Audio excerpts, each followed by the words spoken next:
Hey, you're listening to True North Truck Thought, or the Triple T Pod for short. It's a monthly podcast hosted by Scopelitis Transportation Consulting and brought to you by TrueNorth Companies. In each episode, Steve Keppler and I will take a deep dive into all things trucking, like what's new in government and research, as well as the practical and theoretical discussions on issues like the role of independent contractors, reducing risk within your business, and how to adapt to this changing supply chain. Our carefully selected panel of industry experts gets to the bottom of the most challenging and controversial issues facing the industry today. Today, we're pleased to be joined by Bert Mayo, Vice President of Risk Solutions at TrueNorth. Bert is a lifelong industry vet, having spent time driving and working in the trenches with a motor carrier, and now leverages his experience to help TrueNorth clients improve safety and compliance. So, without further ado, I'm Sean Garney. And I'm Steve Keppler, and welcome to the show. Awesome. Well, welcome back, gentlemen. Bert, I love your fireside chat here. We're here for our holiday episode. Bert, for those of you listening online and not watching the YouTube version, Bert is adorned with a great Christmas hat. He's sitting by a crackling fire. I have this unrecognizable Christmas sweater on with some aquatic animals. And Steve came with a bell. So Merry Christmas, happy holiday. Merry Christmas. Yeah, awesome. Yeah. I do got to give a shout out. I do have to give Please. a shout out to the Edwin Hotel here in Chattanooga that allowed me to use their library this morning as I'm traveling as normal. So thank you, Edwin Hotel, Chattanooga. You are staying in some classy hotels, Bert. Oh, yes. That is fantastic. The only way I roll. Awesome. Well, we're excited today. We've decided to try to have a little bit of fun. Sometimes we get to have fun in trucking. And we're going to talk a little bit about the holidays, right? We're going to talk about, what trucking has given us and maybe what we might give trucking in the future. Some of us are dealing with big Midwestern snowstorms and having to truck through. And sometimes it's nice to just take a break and to reflect a little bit. And I think that's what we're going to do today. I guess the way this is going to work, there's been a slight sort of hitch in our plan here, but the plan was, I think, originally to talk a little bit about gifts that we might give to trucking for the holidays. But also in reflection, maybe we'll talk about gifts that trucking has given us. And just try to be thankful for both, I suppose. So in the spirit of the holidays, we can get going. Let's round robin this just for our listeners here. We haven't shared any of our thoughts or ideas with each other. So there may be some overlap. There might not be, but we're just going to roundtable this and see how it goes. So why don't we start with Bert? Bert is going to tell us some of the great things that trucking has given us. And Bert, if you want to share one, and then we can maybe move on to Steve and I can follow up from there. What do you guys think? Sounds good. Yeah, I like it. I guess the one, I'll start off with just the most important, because I think we need to always recognize this. I'm sure it's on top of everybody's mind, is just Christmas, right? I mean, everything, we've seen it. It's kind of become almost cliche now in the industry, but everything that you will have under your tree this Christmas season will come from a truck and a truck driver. I guess that's the most important thing to me, is the driver themselves. And for those listening, if we have any of them on there, guys, and ladies, we can't thank you enough for what you do for us. I mean, this entire country runs off of your back. And I, for one, am deeply grateful for the companies that provide that service. And I guess I'd like to lead off with that, because that is the most important thing to me. They allow us to do what we do, not just during the holidays, but every day of the year. So, yeah, that's fantastic, Bert. I have a gift for truck drivers that I want to give truck drivers. So maybe I can just jump off of that, and then Steve, you can follow up with that. Is that all right? Yeah. Okay, because I agree. These drivers are running our country. They're filling our Christmas trees with gifts. They're making little boys and little girls happy and everything else. And I think they deserve a present for Pete's sake. We know that in car truck crashes, 81% of the time, it's the passenger vehicle that's at fault, or at least had some contributing factors reasons they contributed to the crash. And so I want to give them a gift, and it's the gift of education to passenger vehicle drivers everywhere, right? And so to do this, I want to require all states to include questions on driving around big trucks in their licensing examinations, right? And so I know that states have sections in their manuals about sharing the road. We talk about sharing the road with bicycles and pedestrians and trucks too. And I checked my neighboring states, right? So South Dakota has a pretty poor section on share the road. Minnesota's got a pretty great section. Nebraska's got a section. They're all talking about sharing the road in their manual, which people may or may not read. But to my knowledge, you're not required to test people on that. And in fact, I took a couple, last night I was just playing around. I took a couple practice exams. Not a single question in probably 60 questions I took focused around how to properly interact with a truck as you drive your passenger vehicle. And we see it every day. Yep. And so my first gift to trucking is to require states ask questions on licensing exams on how to drive around trucks, right? And then they should maybe even be different too. Like if I take my motorcycle endorsement exam, I should consider like the backdraft that happens next to a truck and all of those other things. So what do you guys think about that? Well, I think it's great. I think it's a start. And education's a big part of safety, right? So on my list, I had a similar recommendation, although mine goes a little farther.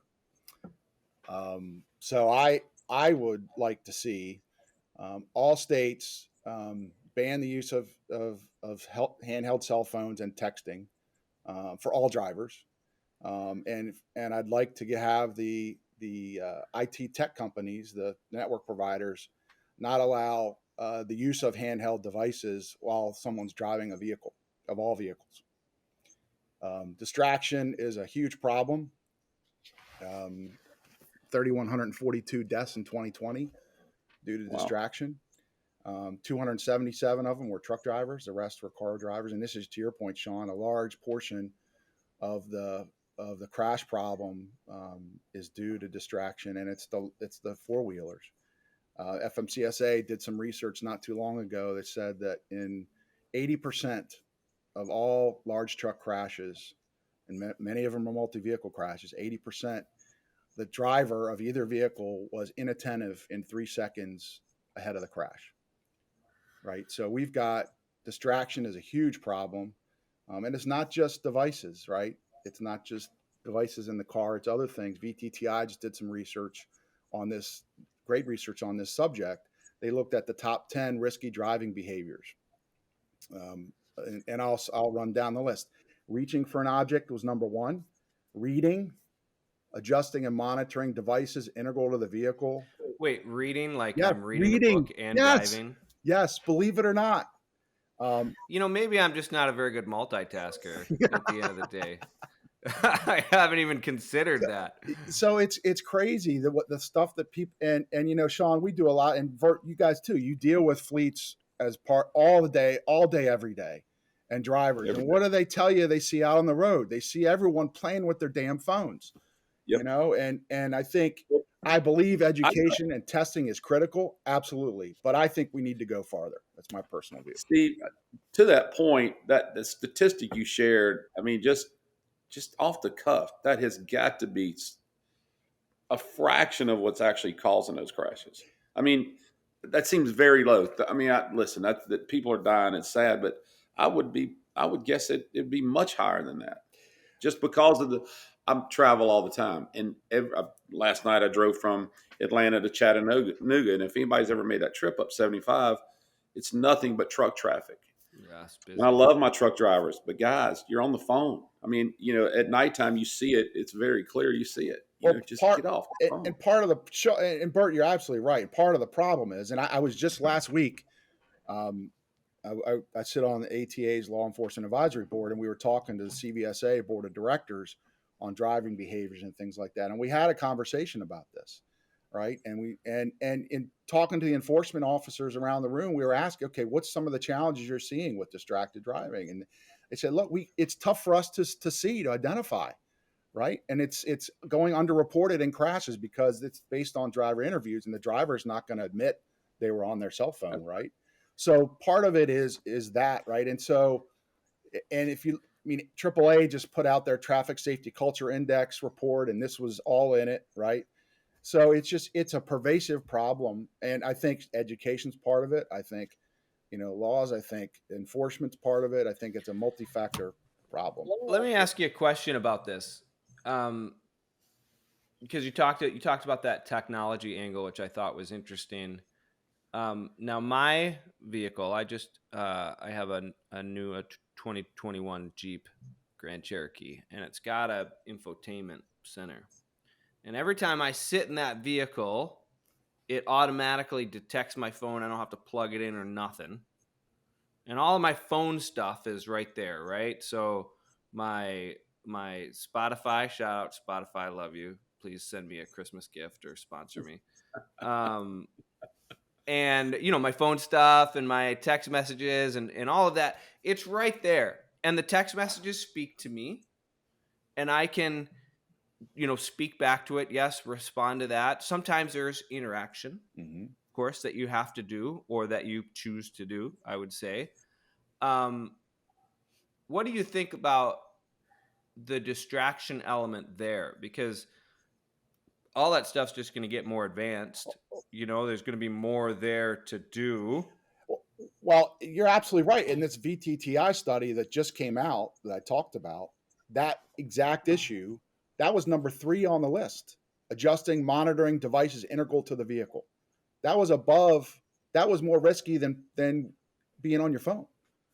Because What about reading? Was it more risky? No, it was right under reading. Believe it or not. And they studied, this was a 2-year study. So it was a long-term study. So, you're right. And I think part of it is this drive to get a whole host of things integral to the vehicle to help with education, entertainment, and all kinds of technology. But the challenge is now it's creating all this information and messages. So the secondary problem is, how does a driver process all that stuff? All right. And then also each OEM has a different way of how they notify that driver. Is it haptic? Absolutely. Is it auditory? Is it vision? So there's no standardization, right? So, now granted, typically you drive the same vehicle day in and day out, but that's not always the case. And so when you have to react, especially for Bert, he's always traveling, he's always getting a new rental car, right? But if you're, when you need to react in a crisis situation, it needs to be second nature. You need to know exactly what to do at that point in time. And if you've got all kinds of bells and whistles going on, how is that impacting on your performance? Okay, follow-up question. Yeah. I think a big part of this is, and this is how you open, Steve, education, right? Like, I can have all the bells and whistles and all of the phones, but do I know in my head how dangerous distraction is, and am I equipped with the tools to sort of avoid that, to tune it out, right? Because the tech providers are just going to keep providing more bells and whistles. Yes. So my question, and it relates to my gift to trucking, is do you guys think that it would be useful if passenger vehicle drivers, when they went to renew their license, had to take a new knowledge test, an updated knowledge test, right? Like, I don't know, maybe it's online, maybe you have to go in for it, who knows, but every once in a while, just because I took those tests, 60 questions. I mean, I passed. I want to be honest, I passed. But I didn't get them all right, and I've been driving for, however long, 20 whatever years. So do you think that's like a thing that should happen, or that would be helpful? Bert, I'll let you go first. I've got a strong opinion. Absolutely. one of the biggest questions I get from clients, motor carrier clients, is, can we put an age limit on our drivers? And, these guys are still passing their CDL. And I'm like, that's a tough one, right? He or she's still able to drive, but are their cognitive functions still there? It's reaction time. It's ability to see as well as they did 20 years earlier. So I think the same applies. I do think all drivers should be tested on a regular basis, and maybe there's certain intervals in that lifespan they should, but absolutely, I think they should have a written test and a driving test. But you say that, and I mean, the first thing I think of is the resources required to get it done, and how to even today, all the motor vehicle department DMVs are understaffed, overworked. Yeah, You've been in the DMV like me. No, I think, Bert, I think you're right there. That's one of the challenges, the staffing at the state. But Sean, to your question, I think it's not just a knowledge; it should be a skills test too, because people develop bad habits, right? And Yeah. and they and tech to what we were just talking about. Technology changes, your vehicle changes, and frankly, something that has worked really well with young drivers. Maybe we can look at it for everybody, a graduated driver licensing program, right? So based on performance, if you have, maybe you can have the testing based upon your performance, right? So if you're a poor driver, you have to have more frequent, testing regimen versus someone who's not, right? So, but I think part of the problem is we assume that once that driver has their license, they're good forever, right? And To that point, Steve, I'll go back to telematics. When telematics start getting introduced, and we saw 20, 30-year experienced drivers, 2-3 million safe miles, and telematics were proving to us they weren't operating the vehicle the way we expected or it needed to be. And I would have those discussions and interviews with those drivers, and they would tell you that we were wrong. The telematics were wrong. The telematics aren't wrong, right? This truck's about to go into a skid. This truck's about to turn over. But the drivers had developed bad habits over the years, and they just never got caught. It never happened. They never, they pushed it to the edge, and they just never realized it. And I think we're seeing that with in-cab recording data now. They develop bad driving behaviors over the years. Well, And you're right, Bert. I think that's one of the benefits of technology for the fleets that do it right. So now, fleets have visibility in quotes over their drivers, and not in a punitive way. It's now they can identify when these behaviors are occurring, and they can coach it and they can teach it up, right? So that there's that immediate feedback loop where in the past that never happened. The driver gets dispatched. Who knows when you're going to see them again. So you don't have that interaction. So the drivers may or may not know what they're doing right and what they're doing wrong. And so that in-cab technology can certainly help, back to Sean's original point here, educate those drivers and help hopefully correct that behavior before it becomes more of a problem down the road. That's right. Awesome. Well, solved at least a few of the world's problems right here. That's pretty good. Right before the new year, check those off the list. Well, Bert, why don't you give us go ahead. Well, I wanted to take one more spin on the distracted driving, cell phone use from a truck driver's perspective, and talking to drivers when I met my customers, they hate it too. The drivers that I talk to about it, it drives most professional drivers crazy. That and I'm sure they would tell you 99% of every automobile passenger vehicle driver is on their phone. So I think I think it gives them a gift also, right? So yeah, I think it's point definitely. Yep. All right. Well, Bert, why don't you hit us with another gift that trucking's given us? Well, I guess I was kind of taking my listening to your question after Steve gave me the little pat on the back that I didn't listen to the question properly. So I did change a little bit here. Okay. I guess one of the things, I guess kind of along trucking giving us, the industry, I'll say, ATRI. I really like what ATRI has done. I sit in motor carriers every week of my life. I'm inside a motor carrier, and we still talk about, we don't know what to do. We don't know how to do it. We're having crashes. We're experiencing turnover. man, Atria has given us that information. They've given us that data. We just got to act on it. We know we can predict crashes now with a pretty certainty. We know what drivers' concerns are. We know how to slow turnover down. I appreciate that. That's a gift we've been given. It's it's available to any trucking company out there. You just got to act on it. Do something about it. You would increase your driver retention. You'd improve crash rate. Pretty simple. The best part about that is Bert went through that whole thing and he never gave one shout out to our last podcast. I was waiting for it too, Sean. Unbelievable. I was waiting for it.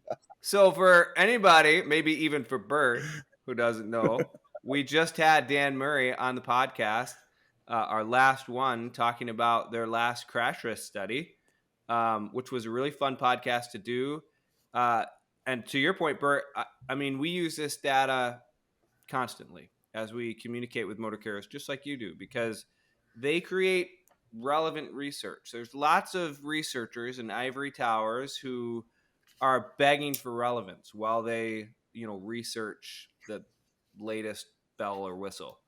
But then there are some organizations that are doing the research that the industry is asking them to do, which is Atria. So I agree. I'm extremely thankful that when carriers are like, hey, how do I build a great hiring standard?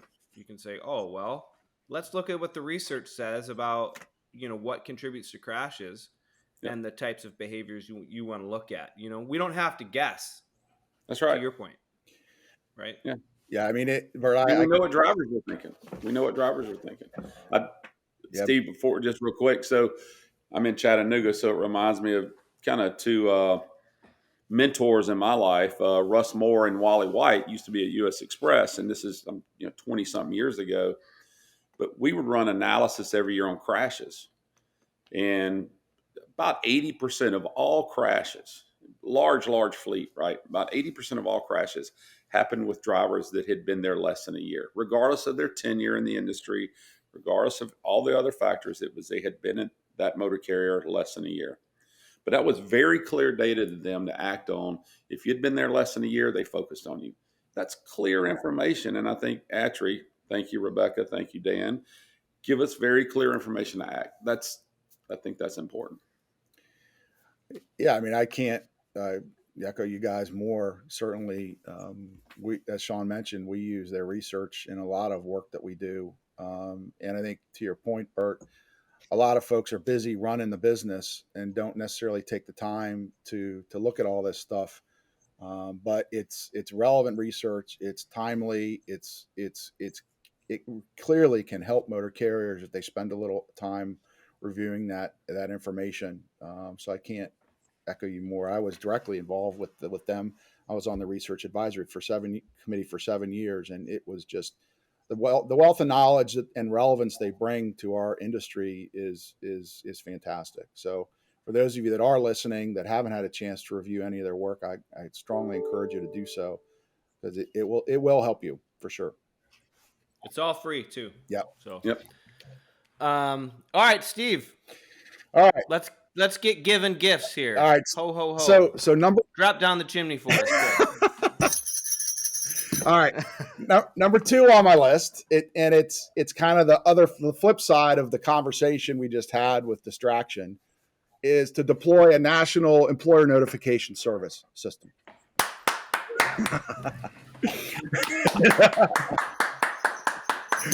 That was a standing ovation for our audio only folks. So for those of you there's 19 states now that have these systems. Essentially, they notify an employer when there's an update to the driver's history record. It's a proactive notification out to the employer, and clearly, this has been a project. This has been going on for a long time. FMCSA has done several studies on it, and they just, one of their studies, their driver violation notification feasibility study, they determined that the safety benefits in reduced crashes and injuries and fatalities, $120 million, and the payback would be less than a year. So how many solutions in safety do we have those types of numbers, right? So how many times we were just talking about drivers and drivers, and so the carrier having that type of proactive system, notify them, and you could expand it beyond just driver convictions. You could actually add violation data, right? We're talking about ATRI a minute ago, right? So ATRI studied in their crash risk study not just convictions but violation data. You could expand it to the Drug and Alcohol Clearinghouse. You could expand it to a whole host of things. So giving that proactive notification to the carrier so they can have that timely data to act on it right away. And so to me, that's my second gift. I love it.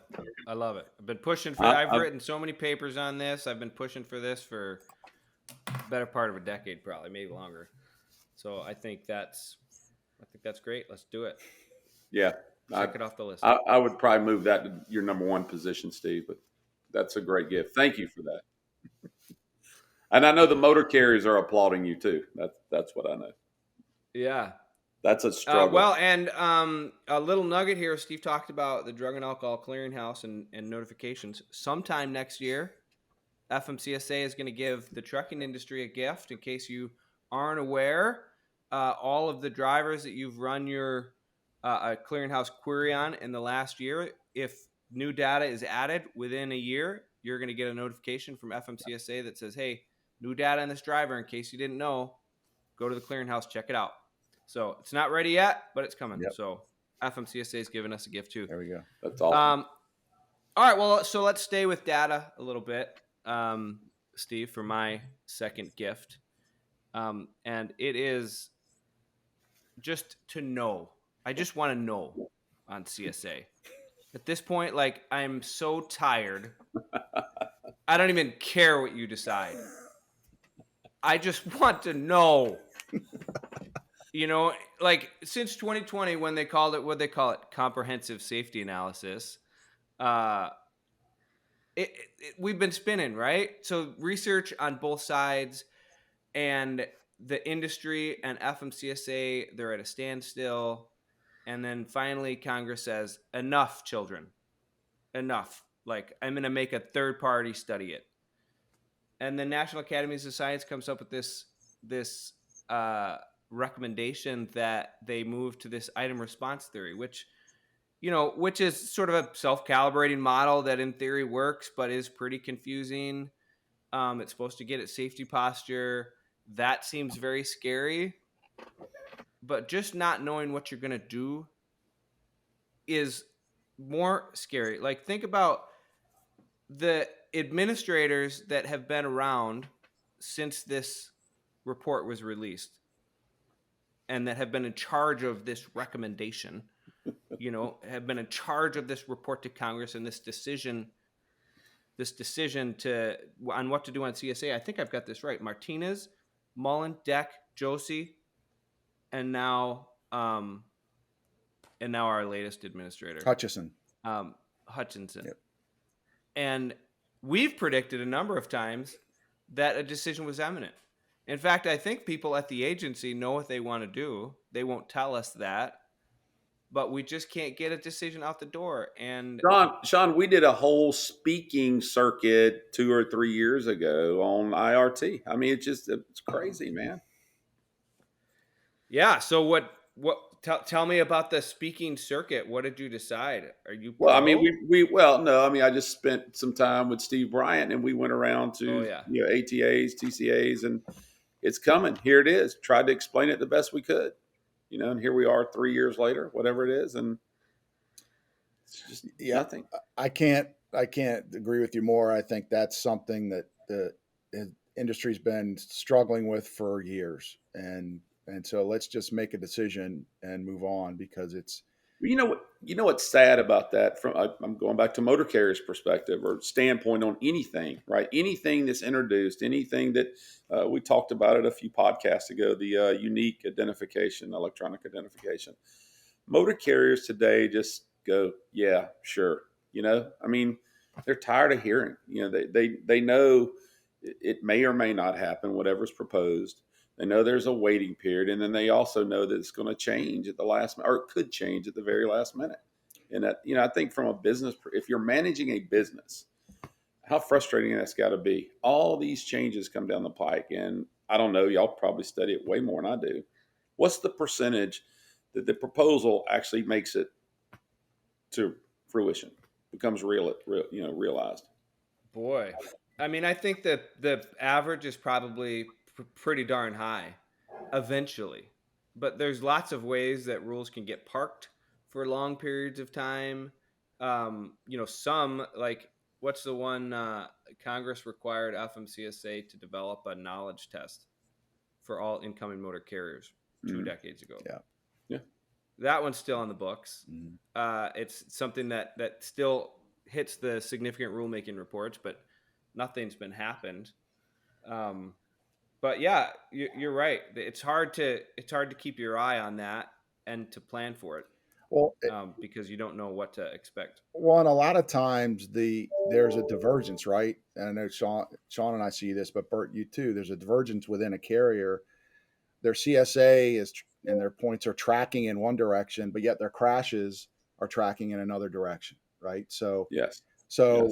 Should we be focused on compliance or safety, or And we did a great podcast about this a couple of podcasts ago. So I think there's only 2 more podcasts we need to pump up before we finish, and then we'll hit them all.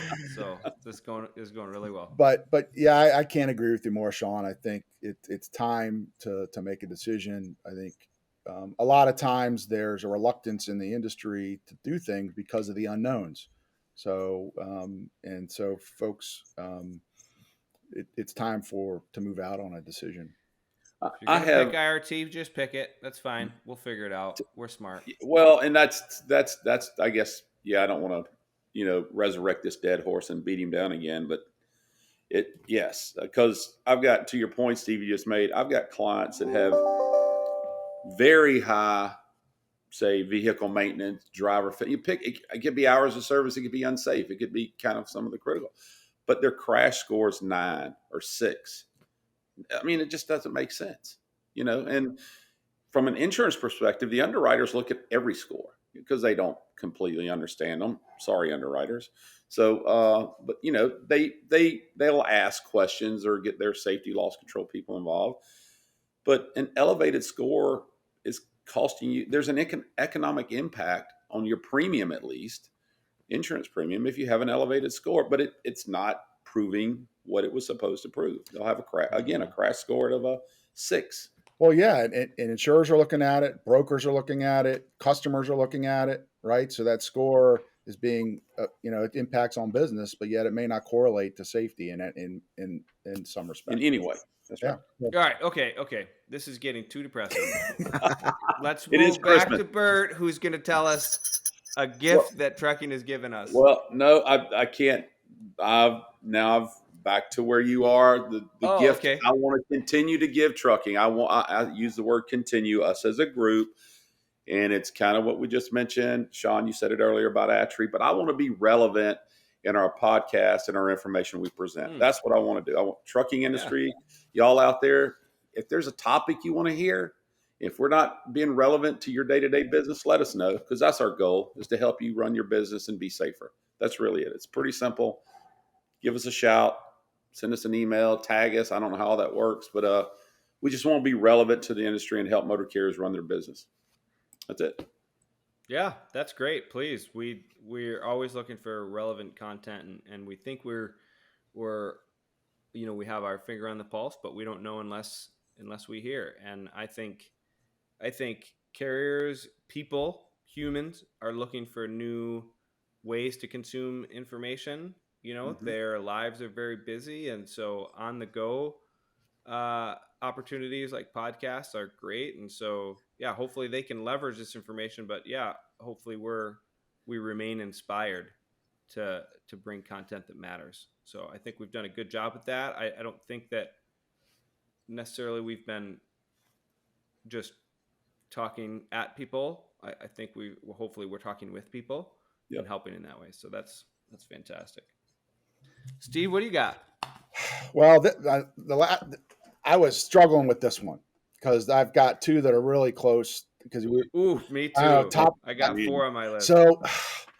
So if we get time, if we have time to go to 4, we'll do it. I think Okay. I'll pick my tie here was lawsuit, abuse reform, and truck parking. So I'm going to stick with truck parking. I think we should develop a nationwide truck parking system that would inventory all the truck parking spaces in the country, public and private, make that information, consolidate it, make it available to carriers and drivers so they know when truck spots are available. It could be fee based. There's lots of models you can use, but if we make that available, that would be a huge benefit to both drivers and carriers and customers because it would deal with a whole host of problems that we're dealing with today. So, granted, that's a reach, but you know what? That's what we're here for. We're here to reach. We're here to shoot for the stars. So that would be probably my third. For Pete's sake, man, why is truck parking a reach? I mean, I know I believe you and I agree with you, but why in 2023 almost is pavement a problem? Right? Like we can't figure out pavement like to have more spots for truck drivers. I mean, I know it's more complicated than that. There's technology involved, there's understanding, where the supply and demand goes and where do we put pavement, but like at base, we are talking about pavement and paint. Let me. Why is I this too got to hard for us? interject on one of the issues, though, and it goes back to the public, right? I've just done some studies on this with this group out of California looking at trying to improve this. Talked to a guy out of Atlanta who found a lot of 5-10 acre lots somewhere in a certain county municipality outside of Atlanta. It took him 3 years to get permitted because the municipality didn't want trucks in their neighborhood. They want the stuff. They want us bringing their stuff to their grocery store and their retail outlets. They just don't want the trucks parked there. That to me that's a huge issue. So we get relegated out to the outskirts of town, right? We get relegated to the industrial parts where there's no services for our drivers. Yeah, I mean, Anyway. I think it at least we have the issue recently is now bubbled up into conversation, right? The DOT secretary's talking about it. Congress has passed a couple of bills, but to your point, Bert, at the end of the day, when you get down in the detail, and Sean, you're right. It's a simple concept and solution, but the problem is there's so many different entities you have to deal with, states and localities, municipalities, people not wanting trucks there. You're right, Bert. They want their stuff, but they don't want the trucks there. But it's in many respects a lack of knowledge of the general public and local leaders about the importance of trucking to their economic vitality, right? And so part of our responsibility, in my view, is to educate all of those people and put out a plan, right? Put out a national plan on how we're going to solve it, because I tell you, we could deal with a lot of economic and safety and logistical issues if we had that type of solution. Amen. All right. Well, so for my last one, they are related, and I'm sitting here thinking about whether or not I should combine them or not. So we're just gonna start, and we'll see how it goes.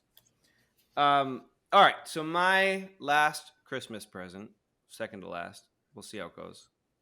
It's a big box.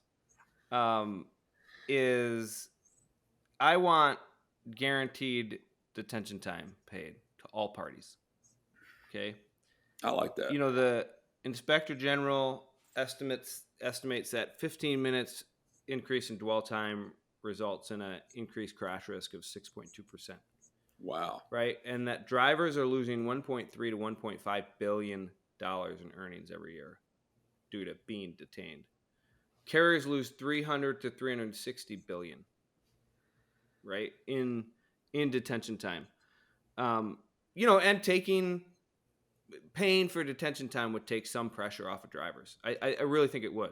It'd put it back on the shippers. And of course, the shipper situation, I'm sure, is complicated too, because there's lots of reasons why we have detention, and there's probably a bunch of reasons why shippers would be like, well, I shouldn't have to pay you because this is your fault, or whatever the case may be. So it's definitely a pie in the sky kind of idea. And even if you convince people that they need to pay for detention time, how do we guarantee that it even flows all the way through to the driver? Right? Like I used to be a broker way back in the day. Oh no. And we had detention time contracts with our shippers, right? Yeah. And I won't tell you who I work for, although if you listen to enough podcasts, you probably figured out.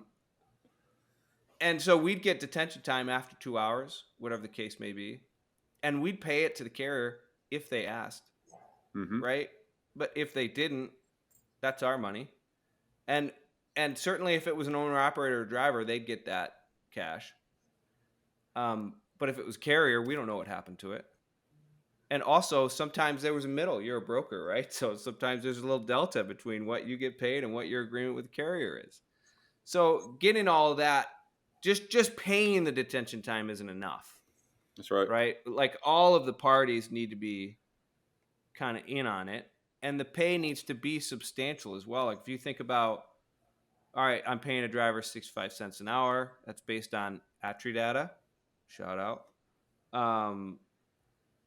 And they lost an hour, so that's 50 miles. That's $32.50, right? But what you're not calculating in there is any load that they might have lost on the other side, because they got hung up and they didn't get to the shipper in time. They were closed by the time they got there. They lost a day or whatever the case may be. So it's a super complicated issue. It's one Steve and I have been thinking a lot about lately. So I think it's important. Now I'm going to jump right into my last one because it is kind of related. And since I'm talking about pie in the sky ideas that may never happen, I have another one. As you guys know, I'm on Reddit. I like the Reddit truckers stream. I feel like it helps me understand kind of what's going through their head a little bit. And I read a story this weekend from a driver who worked for a company as a company driver. And the company was not identified in the string, so don't ask me. I don't know who the company is. The company was very strict on making sure that the driver abided by the hours of service rules, right? Restricted PC, didn't dispatch when they were close to the end of the hours. But the carrier also utilized owner-operators who somehow ran under ag exempt. This is hearsay. This is the story. And those owner-operators or those other providers, they had the opportunity to run a little harder, which they did because they wanted to make the money, And this driver was frustrated. He didn't want to be an owner operator. He wanted to be an employee, but he wanted to make the good scratch, but he didn't want to run 20 hours a day. So my gift is to somehow create a playing field that allows our nation's awesome truck drivers to work like regular people. Right? Because some of these truck drivers, they have to work hard. 14-hour days, 70-hour weeks sometimes. That's hard. I mean, God bless them. They're out there and they're running hard and they're trying to provide for their family. I want them to provide for their family on a 10-hour workday. Yep. That's what I want. I want them to get to see their family more often. And this is like a whole new supply chain we need. Yeah. There's so many institutional barriers to something like this, but I just think they're so important. They've worked so hard that they deserve to make a good wage without running to the brink. And Sean, I'd add to that, those that choose, because there's some young men, young women that choose to run over the road overnight, the long hours, they're fairly compensated for that. If they choose to do the extra, then by all means, those guys ought to be easily 6-figure incomes, in my opinion. Yeah, sure. And second to that, I would tell you that every motor carrier that I've ever worked with stands behind that statement. They pay their drivers as much as they absolutely can, in my experience, and still be in business, right? Well, I mean, and this is what some of the comments in this Reddit string, some of the guys are like, "Hey, bud, like, here's your solution: find a new carrier, that's not the drive answer. safe, and find a new carrier because there are good carriers out there, and it's competitive to get in and to work with them, for sure. Then there's an awful lot sort of scraping by.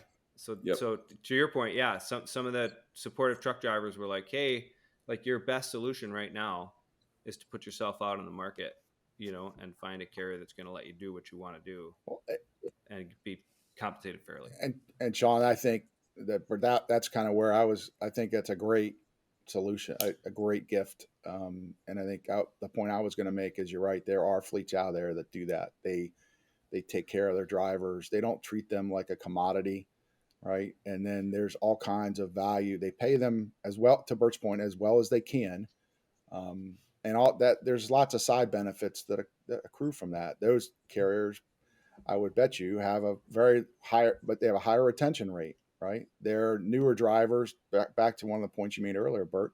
They're newer drivers because they take care of them. They're probably not getting as many crashes for those newer drivers because they've established that culture, and it's important to them that they take care of their drivers. And so I think there are good ones out there, and they'll take care of you.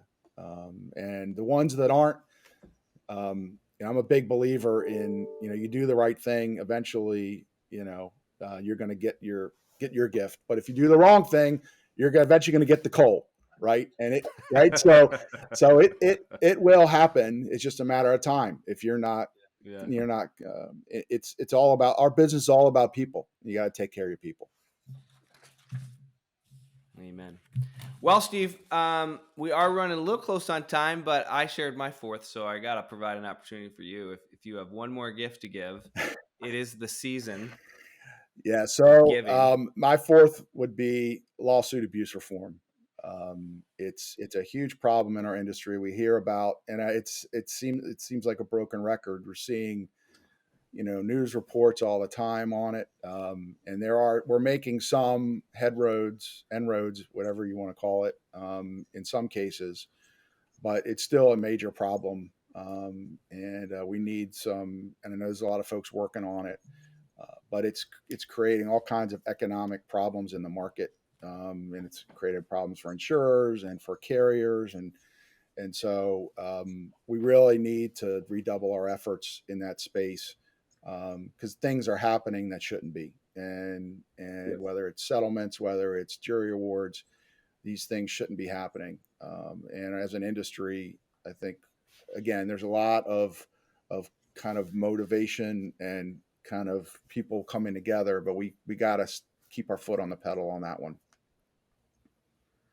Yeah, couldn't agree more. I'm sure there's Yeah. probably a future podcast in there somewhere. Absolutely. Shout out to the one podcast we didn't mention with Dave Dine on training younger drivers. There we go. We got it. We're good. The close to our fifth podcast. I've been thankful this year to True North for giving us this forum, giving us this opportunity to talk about some of these issues and to think about some of these issues. So thanks for that. I know some of us had like a New Year's resolution or a prediction. I know I have one. Do you gentlemen have a resolution or a prediction to share? No, I mean, mine would be back around the same thing. Just my resolution would be to, listen close and provide as much relevant, useful information to motor carriers. I want to help them do their job. Just be attuned to what they're asking for and what they need.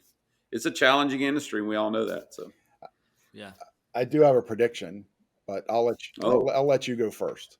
So, is it football or is it regulatory? It's industry related.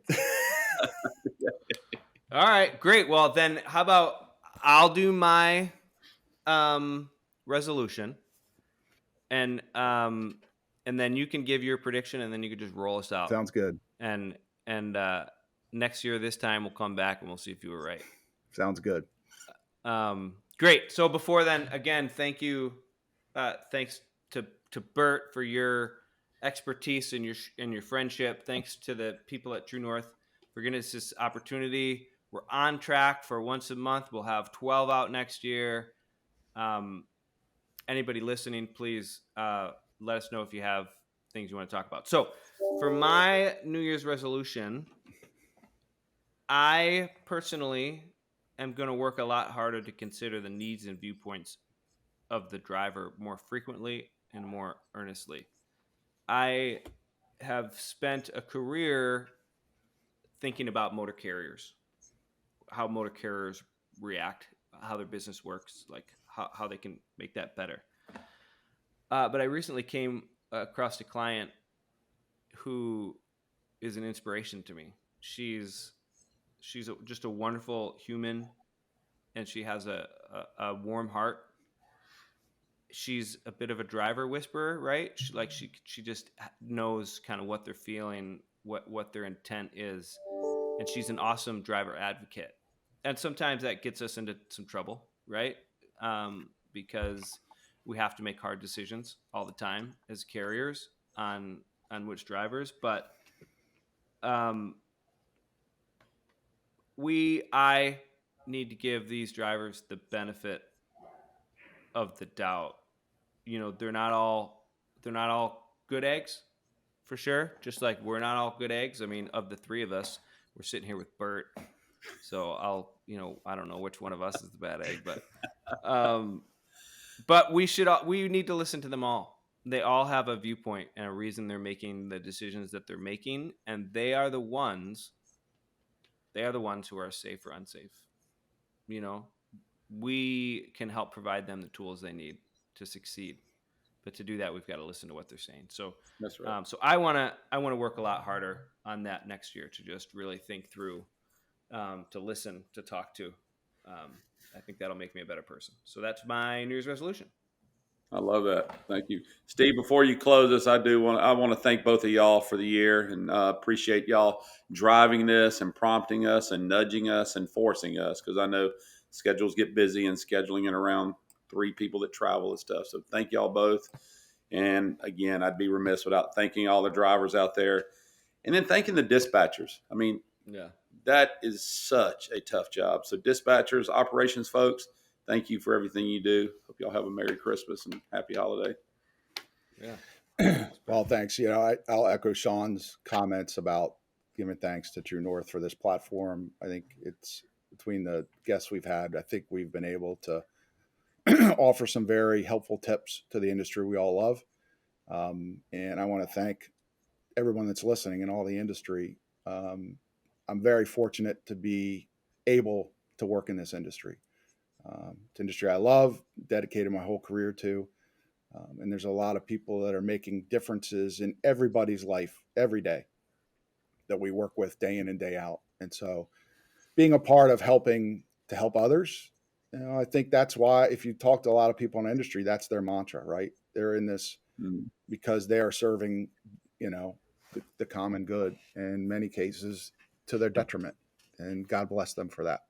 So thank you for the opportunity to help you in any small way that we can. So my prediction, and some people probably won't like me for this, is we are going to have a speed limiter NPRM this year. And that SN, it would be an SN. Well, it'd be a supplementary. Yeah, but it's going to, we're going to have a rulemaking on speed limiters this year. I think it's going to be pegged at 65 and 70. And I 65 and 70. So 70 on the pedal. Yeah. What do you mean? Yeah, so 70 on the pedal. And if you've got AC, adaptive cruise control, and AEBs. Oh, I see. AEBs, it's going to allow, and also I think it's going to allow certain variants of higher speeds over a period, certain portion of time, to allow for drivers when there's circumstances where they need to achieve higher speeds for whatever reason. I think it'll allow that. And even though if you look at the over 15,000 comments on the docket, a large percentage of them do not support it. I think politically FMCSA doesn't have a choice, because speed, you look at the numbers, speed is a problem and it's not just with truck drivers; it's for car drivers. And I think even though there's a large majority of commenters to the docket so far don't support it, some do, and I think they want to get their arms around speed. I don't think anything's going to happen. I think it's going to be they're going to introduce a rule, and it's going to sit for a while. But I think they have to do it for political purposes. So that's my prediction. That's interesting. If I think through kind of how a rulemaking like this might happen, I think you're probably right that if a proposal comes out, they'd want to put as much sort of stuff in there to consider that they can then peel back. That's right. Right. So they introduce something that says, okay, adaptive cruise control and higher speeds this and opportunities for that. And then ultimately the final package like gets quite a bit dumber, and turns out to be like, here's the speed, right. But that's interesting. Okay, cool. Well, that is a prediction, and send the hate mail to Steve Keppler. We have finally figured out who the bad egg is, and it's not Bert, it's Steve. But okay, thanks for that, and thanks to everybody listening. You want to roll us out here, Yeah, Steve? so thanks for listening to this episode of True North Truck Thought. If you enjoyed the topic today and want to tune in for future conversations here on the Triple T Pod, make sure to follow us. Also, please don't hesitate to let us know which topics you want us to cover in future episodes, like Sean mentioned, and Bert too. Drop us a line in the comments section or send us an email to transportationnews@TrueNorthCompanies.com. Thanks again and enjoy the holidays. Thanks all. Merry Christmas.